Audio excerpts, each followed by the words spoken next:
Hello everybody, welcome. I'm Noah02, thank you for watching this video. I cannot believe how soon, how lucky we seem to be. We're getting another expansion so quickly after our, Act 5 and then little Halloween, like the October update, whatever. But we got some new cards and things like that. But new content again, but not just new cards and new skins and a little mini update, a whole thing. River of Blood. But what I'm most excited about, as you can see, is Act 6, 5 missions, and I hope oh so desperately that Act 6 will continue the story from Act 5. I think one thing that this sort of like style of game can really benefit from is maybe having a slightly more cohesive story to be told and potentially explored. I think Back for Blood could be great for that, and especially with how cool like the teasing of a story there was for Act 5, but we didn't get really any real resolution to it. Could be some interesting stuff going on here, potentially. So please be sure to check the timestamps for this video. This is going to be a long one, I think. We'll go through this page rather quickly. I think it's going to be the cards that they've been teasing. That's probably going to end up taking most of our time here, but a new Act 6, we got like, I don't know, like a news van and the team showing up on a boat and potentially somebody who's been using antennas and things like that. Kind of cool. New weapons, accessories, cards, and more with the flamethrower. We'll talk about that a little bit later specifically, but new attachments is always nice. I assume that's what they mean by accessories, but this maybe is like potentially upgrading your weapon with like a brass knuckly sort of thing. So maybe you can like do a special melee with your weapon equipped that has this upgrade on it and things like that. The whistle, I can only assume is a dog whistle, and it's for Jeff, which we got here. New friendly ally, Jeff. Perhaps the result of some sort of, escapee from the Act 5 ridden prison thing that's going on here. I sort of assume with the symbols on her jacket and maybe the scarring on her face and the symbols on her bow that could all be indicative of her story being connected to the Act 5 storyline with like the ridden people consciously experimenting on other humans and things like, right, like, oh man, like there's something to be had there, and we just didn't get it, I think. And so hopefully this is a continuation of that, where we will potentially get more of that.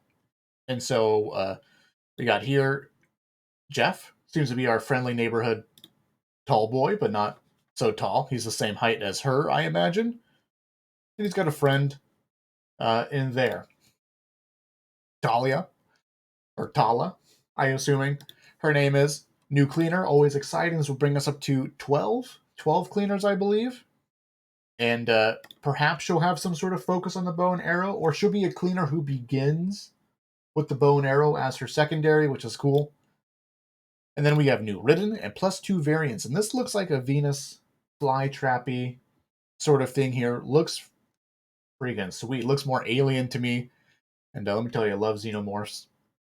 Things like that. Plus new variants. Maybe they'll add in the when the cleaners point them out and ping them, they'll add the correct voice lines. Take that, Turtle Rock. And then we'll get some 8 new character skins and 12 new weapon skins. The anyone super stoked about the weapon skins in this game? And a little nitpicky here. I haven't been the most enthused, most ecstatic about them. They all seem to be fine for the most part, but the character skins have been quite good, and we got some sort of steampunky thing going on here, perhaps going along with our sort of Frankenstein vibe, experimental stuff. Maybe this is like a laboratory-esque sort of thing going on here. But I gotta point out here. Here's the Holly skin, I imagine, with the baseball bat here in the background. I can pump up a little bit closer here. Yeah. There we go. And I love this idea. I love this direction. The more I think that they can just get more creative and wild and sort of out there, far out there sort of thing, the better. Like don't bound yourself to the, I don't know, nuances of like, oh, the skins have to make sense narratively or have real life application. Really liked the idea when they did the young mom, the young Hang versions of those characters. And again, like with the Holly skin here, I really like this concept just in general that you can just go wacky and crazy and wild and it fits in the theme, but it's not obviously any amount of reality and things like that. And I also would love to see at some point even potentially like these character skins having their own unique voice lines, like this actually being like an android robot Holly, just for the sake of fun. Love the Carly skin here. We got the Prophet as the greatest showman, I imagine. Got Mom, Walker. That is Hoffman, I believe, with his shirt underneath. Pretty sure that's Hoffman, Evangelo, and then Charisse. And important to note, only 8 character skins here. So not every character is going to be getting a new fancy skin for this update. Next, we'll move into the cards. This is the juicy bit here. This is the juicy bit that we got going on. And we'll start with the Wasteland Chef left to right here. Gain the ability to prepare a gourmet meal. Melee food items to have a chance to create a gourmet dinner or a mediocre meal using the combat knife increases your odds of a gourmet dinner. I love the idea of this card in terms of where it might fit into a general deck. When it comes to, we'll talk about these cards for team composition, solo play, and then quick play with random people. I love the idea of like the passive support here, where you're not necessarily tied to having a med kit or having to use a healing accessory. Because when you commit super heavily to that concept, then when you run out of healing supplies, and if depending on how good your team is or not, you eventually will, then a lot of your cards end up becoming useless. They're wasted. You can't do anything with them unless you happen to find another healing accessory and things like that. But like Amped Up, the scavenger cards, there's other really cool ways that you can support the team, but just do it so passively to some extent, and you sort of like reap the reward by just seeing the things that you discover in the map and things like that. Wasteland Chef will fall into that theme. Obviously, it'll be good with Hang on your team as well, because more food means more opportunity for this.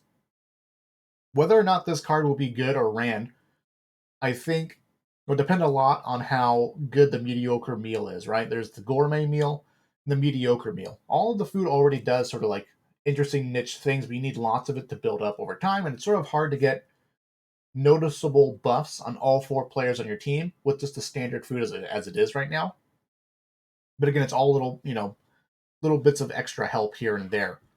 But is it going to be worth making a mediocre meal at the loss of the original food item? I think it has to be, right? The food items already do so little. I assume the mediocre meal has to be that case.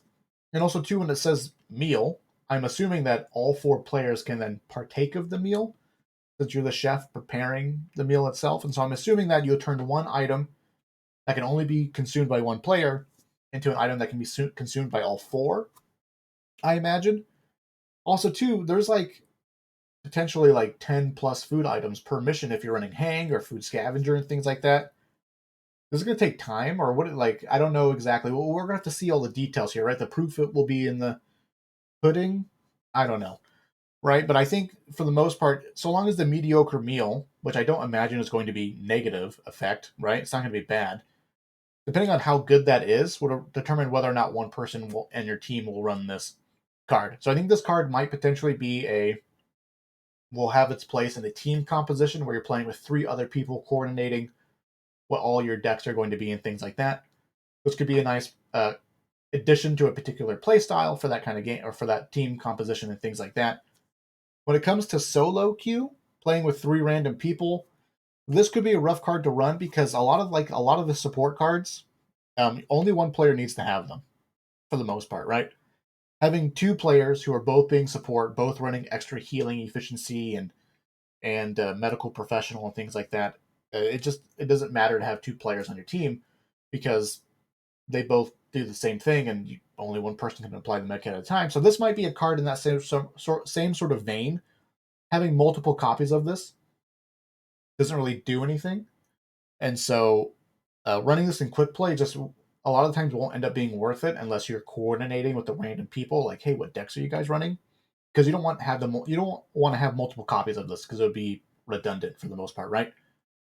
And then in solo play, can you have the bots eat the meal? Probably not. So maybe it'll be worth it if it's super good for us individually, but otherwise, a lot of these like things that the bots just can't do. Why would we why would we use it, right? So maybe the mediocre mule will be worth it all on its own, but for the most part, when it comes to solo play, we just want we want resources, we want offensive stuff, we want grenade slots, right? We want supplies, offense, movement speed, things like that.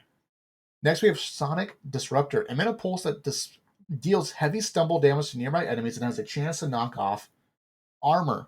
Removes your offensive slot. Removes your offensive slot. But unlike some of the other things that have replaced our offensive slot, this actually is going to be a tool that will deal with the problem the offensive slot is supposed to deal with, and that's mutations.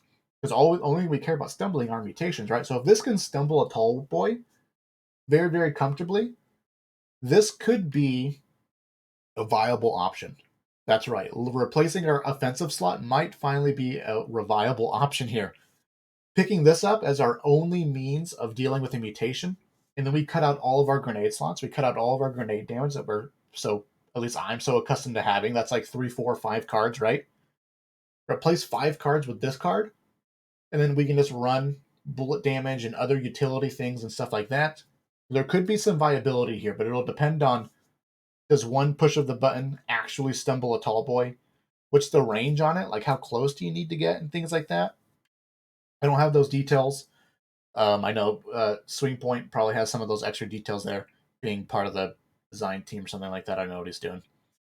But kind of an interesting thing here that this might literally be the first card ever that might be viable for replacing your offensive slot, just because it actually deals with the problem of having an offensive slot, or deals with the same problem that the offensive slot is supposed to deal with, which is the mutations.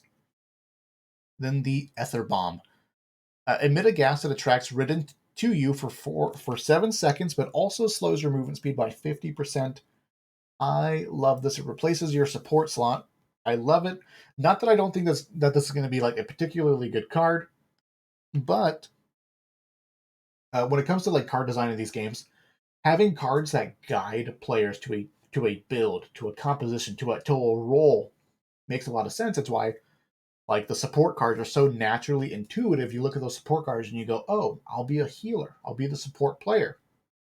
Now, this Ether Bomb has been the critical component missing from having a frontline durable tank player. This is the card that's going to allow them to basically taunt enemies, and so that you can now build a character around having damage resistance, bonus temporary health, maintaining it, gaining it again, being that sort of durable frontliner. So basically, if you want to be a tank, you can be the tank. If you want to be the healer, you can be the healer.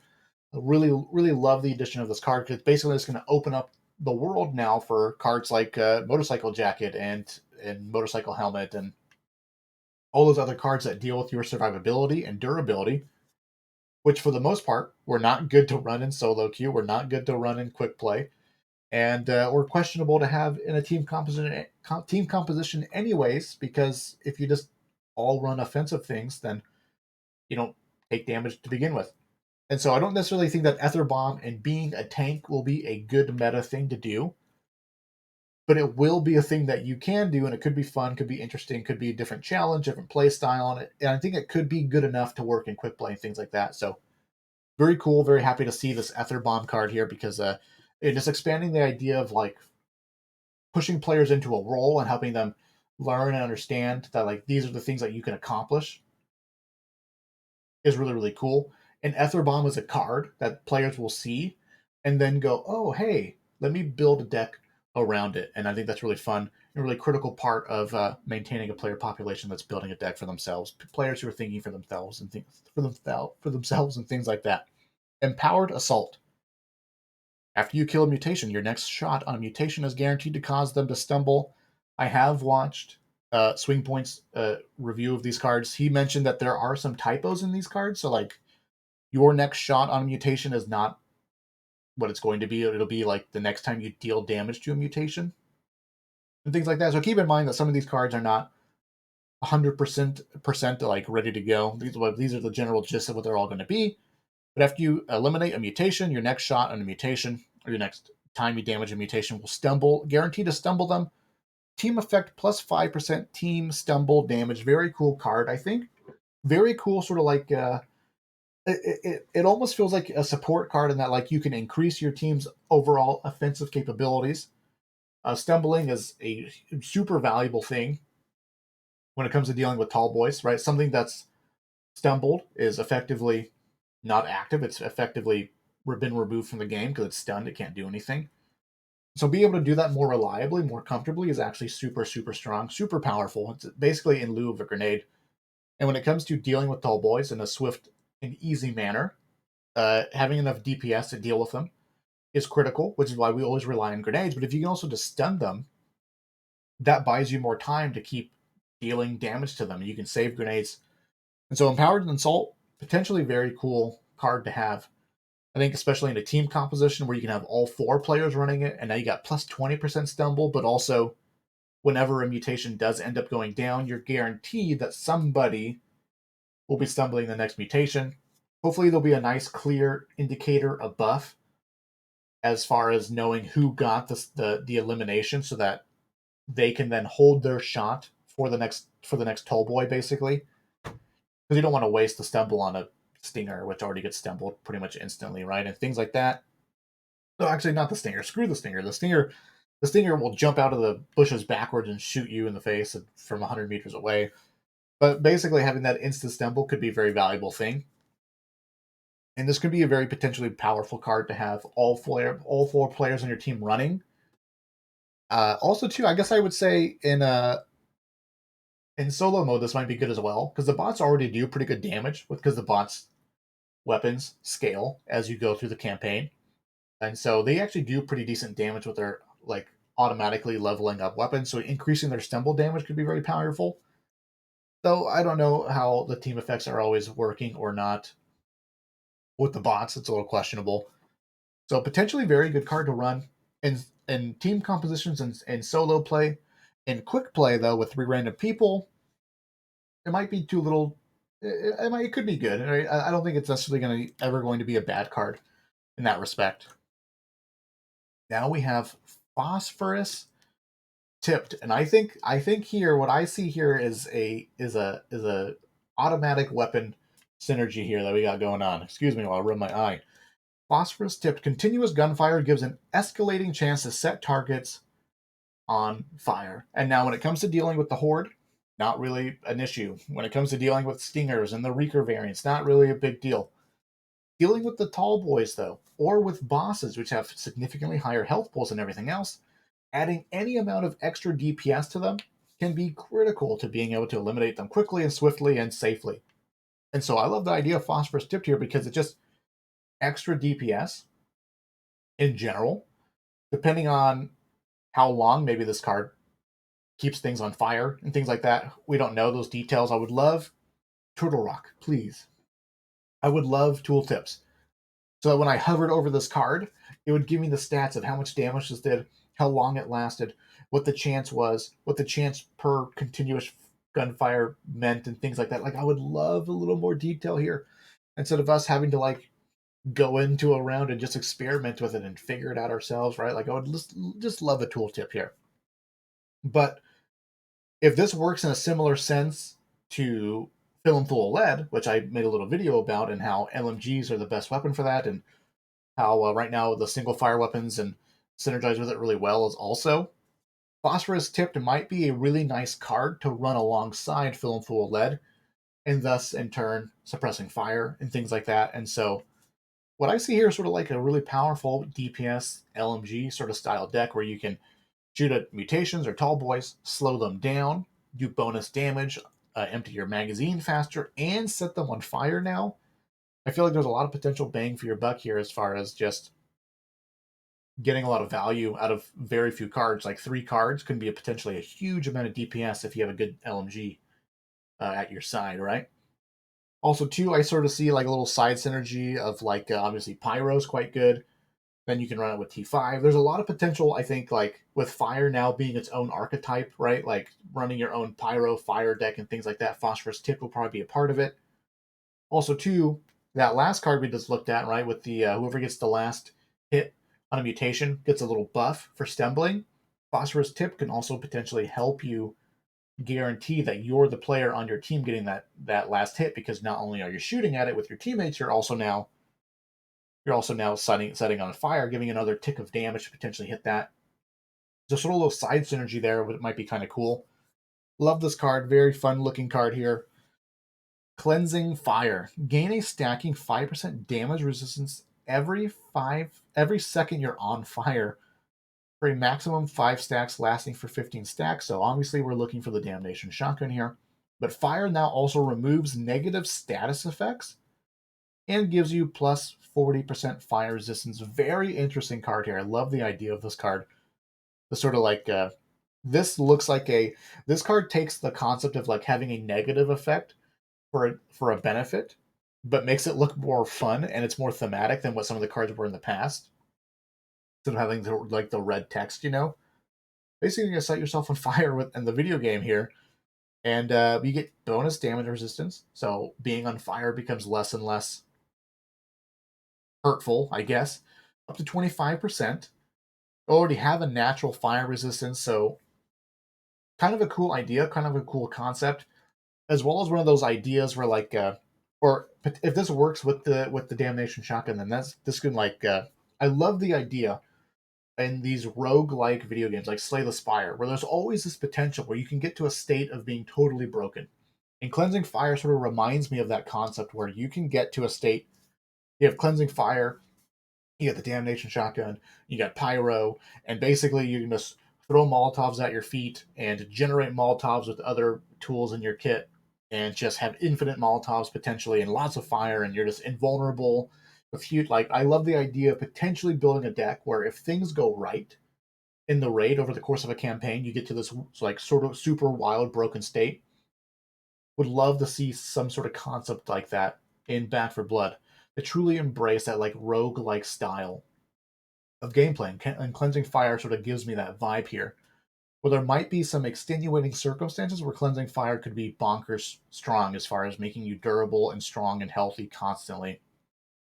Now, when it comes to fire removing negative status effects, it depends. This could be insane. This could be not a big deal. Will it remove the cost of avarice debuff? Will only do so temporarily. The only other debuffs I can think of is like when you get punched by the festering zombies or whatever, they like leave a stacking debuff of reduced healing or whatever. That makes sense to get rid of. Will it get rid of like the O2 debuff when you're in the caves or whatever? I think there's a lot of potential for how these debuffs work. And also, too, there may be new debuffs we haven't even seen yet that linger and last a long time and stuff like that. Ravenous. Will this get rid of Ravenous debuff? That can be huge in a team composition where maybe finding food is an issue, or just like, or what have you, right? So, kind of a cool card here. Cool card in concept. Would love to see where it goes. I think it's like the foundation of what could be a more cool, exciting, over the top sort of roguelike style of gameplay here. Drone Spotter. Begin marking mutations. Nearby mutations every 7 seconds gain 20% chance to negate damage while active. And so I don't know if like every second. So here's my question. Two things. One, I assume this will synergize with Marked for Death. I hope that this synergizes with Marked for Death so that if I have Marked for Death and then I trigger Drone Spotter, I can potentially benefit the whole team by giving 10% bonus damage to all these targets that Drone Spotter is giving us. This also essentially gives me the vibes of like you can be Carly, right? You can be temporarily Carly, being able to see through walls and things like that, as far as how Carly's passive works, right? But the 20% chance to negate damage, like a dodge or like a temporary immunity, could be a really cool concept. But we would need to know the details, right? This is where I would love the tooltips. Does this 20% chance happen every second? Does it happen on the initial push of the button? Does it happen at the end? Right? So this is a fine card. I don't think it'll be particularly good in quick play or in solo play. Maybe good maybe good on a team composition, but probably just like how Marked for Death is particularly strong on the missions where you're forced into a nighttime raid, like the on the road to the diner We have to find the crates. Being able to ping things in the dark and have them highlighted is a really nice way to avoid those hazards and things like that. So drone spotter might have its niche mission or two where it's very strong. I think beyond that, though, it may not be that great. Especially if it doesn't end up synergizing with Mark for Death at all, then this will be won't be very good at all, I think. Next is Hazmat Specialist, 35% acid resistance. How much does scar tissue give? I can't recall. Anyways, you can stack up that bonus now. Your bait jars do direct damage to targets and can hit weak spots. I don't know what that means. The bait jar only does like 1 point of damage, but it does stumble whoever you hit with it, which is quite nice. So however much this direct damage ends up being could be particularly good. Plus now that direct damage is multiplied by the weak spot. So basically it gives the bait jar an entirely new element to it, where a direct hit is now going to do some amount of damage, which is kind of cool. But this is the big thing. Eliminating specials, or I think mutations, specials is the Left 4 Dead terminology, right? That are covered with bait, creates another bait jar, which, as far as I'm concerned, that's a use a bait jar, get a bait jar back.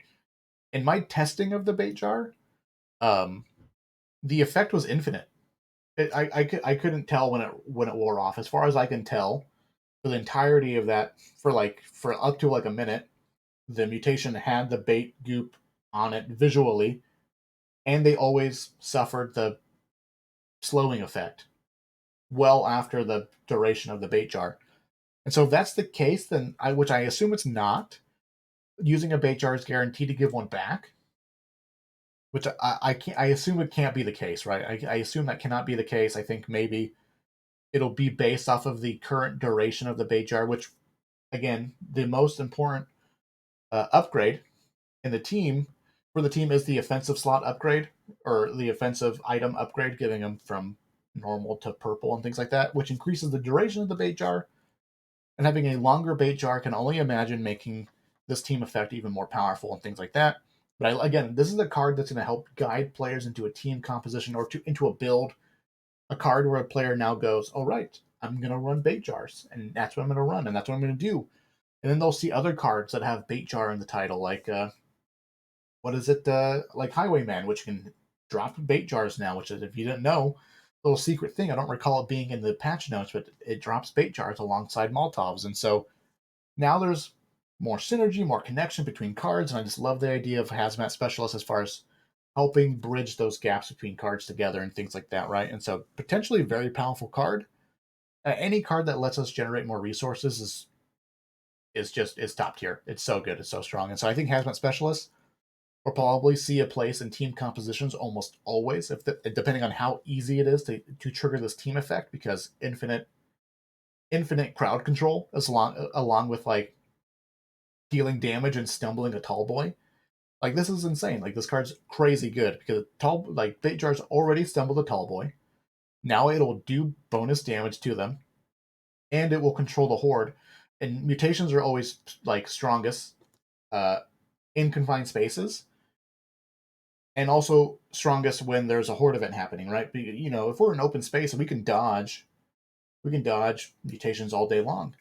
But it's when the horde shows up that becomes an issue, because we can no longer move around freely because there's things chasing us. So being able to basically eliminate that temporarily, at least, is super powerful. Crowd control is insane, and is just wild in this, totally wild in this game. Stumbling things and the bait jars, and all of the things that pull the ribbon around, things like that. All of it very powerful, capable, like super strong. That's what I'm trying to say. Super strong in general, right? The Hazmat Specialist, I think, is going to be a very powerful card indeed. Strong in team compositions, probably strong in solo play as well, potentially, and probably good in quick play as well. For the most part, when people see the mutations, you can ping it, you can throw the bait jar at it. With the pressure of the horde being pulled away, players might feel more comfortable now, focus firing the mutation, and good stuff will happen, I think, with this card here, Hazmat Specialist. Next, we get some teasers of the skins. We got Hoffman. I can only imagine LARPing here with his, I don't know, whatever, old-timey outfit. Oh, here's the flamethrower. Here's the flamethrower. I thought Doc Skin was going to be next. I messed up my pictures. The flamethrower expels a cone of fire, refueled by gas cans or propane tanks. So, a couple of things with the flamethrowers that I think important to note. Of course, everything we'll need to see once it's actually implemented, but my only concern here is, well, I have two actually. I have two concerns. One, I assume that for the most part, this is going to be best suited for dealing with the horde. And when it comes to most of the other mutations, we're mostly worried about tall boys, but we need to do damage from a distance because it's when tall boys get close that we get scared. I assume the flamethrower may not be the best for dealing with the tall boys, though the fire damage versus tall boys tends to be pretty insane. I just feel like this might be like a win more weapon in that like dealing with the horde is fairly easy so long as you have a right like dealing with the horde is easy when you stand in the right place. And the more you play the game, the more often you realize where to stand and things like that. So this I don't know exactly how powerful this will be, how much range it'll have, because that'll be determining how good it is versus mutations and things like that. For the most part, though, this might just make us stronger versus one of the easier things to already beat in the game, which is just the horde event, which where we can stand in the right place on most of the missions and most of the acts and things like that. Also, too, my other concern is will it replace our primary weapon? If we have to drop our primary weapon on the ground to pick this up, then that can be a huge issue for this weapon, for the flamethrower in general, because building up a solid primary over the course of a campaign is a critical part of you basically leveling up your character towards the end. So if that is the case, then like the card one is none is two is one, where you can have two primaries.